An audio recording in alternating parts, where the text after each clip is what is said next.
All right, let's dive into something big.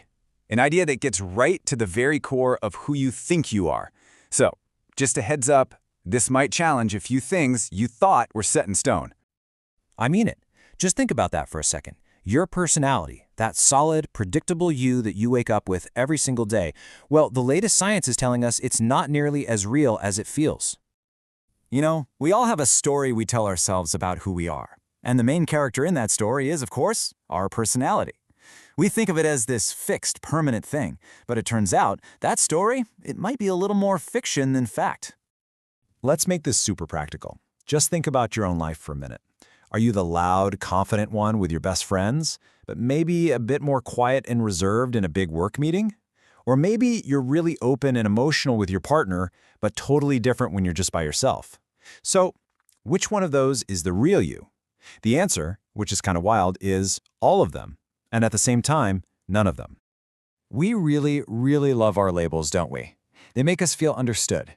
We say things like, "Oh, I can't go to that party. I'm just an introvert." It feels like this deep, unchangeable truth about us. Or, maybe it's something like this. We use our personality to explain away our actions. Of course I snapped. I'm just a short-tempered person. It almost lets us off the hook, right? And this is the final nail in the coffin. This phrase locks the whole myth in place. It makes it sound like our personality is some kind of life sentence we just have to live with. It's comforting, for sure. It's predictable. But just because it's comfortable doesn't make it true.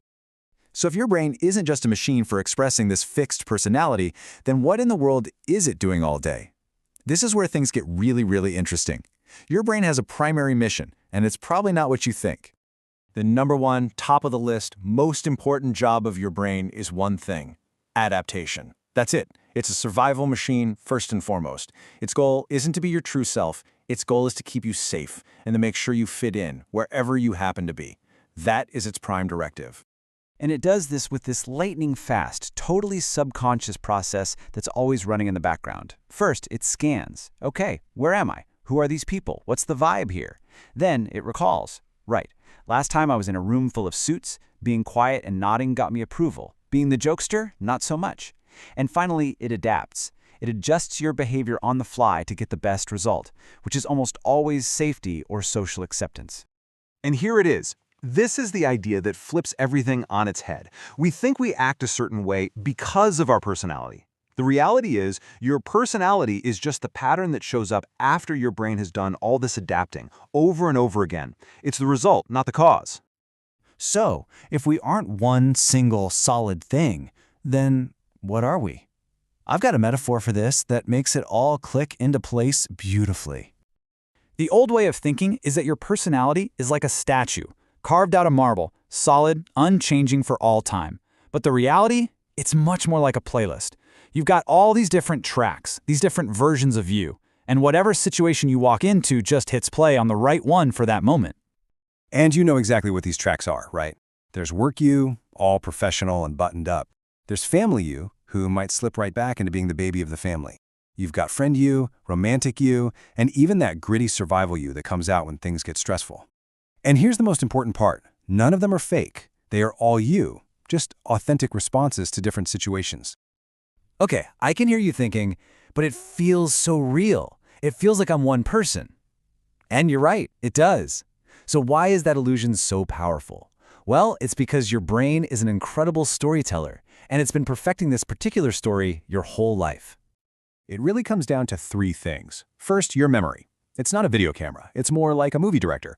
It actively edits your past, cherry-picking memories that fit the story of who you are and letting the contradictory ones fade away.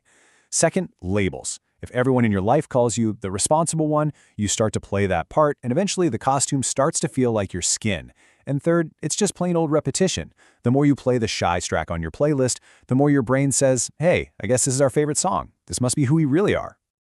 Now, I know this can all sound a little bit scary, like the rug is being pulled out from under you. But I promise, this isn't about losing yourself. This is about freeing yourself from a prison you probably didn't even know you were in. See, when you believe your personality is a fixed thing, it becomes a cage. You tell yourself, oh, I'm not a leader, so you never go for that promotion. You think, I'm just an anxious person, so you never try to change those patterns. It literally closes doors to your own future. But the moment you truly get that you are adaptive, everything changes. Suddenly, you're not defined by what you did yesterday. You are defined by your incredible capacity to adapt tomorrow. So what does this freedom actually look like in real life? Well, it means that changing your mind or your behavior isn't being fake. It's not betraying your true self. It means you're not broken. All those past behaviors you regret were just your brain trying its best to adapt with the tools it had. And maybe most importantly, growth isn't about throwing out the old you and becoming someone new. It's about expanding your playlist, adding more tracks, more options, so you have a richer, wider range of who you can choose to be. This completely reframes the whole project of self-improvement. It stops being this archaeological dig trying to find some true self buried in your past. Instead, it becomes an architectural project. You get to be the architect, designing the person you want to build in the future. So I'll leave you with this thought.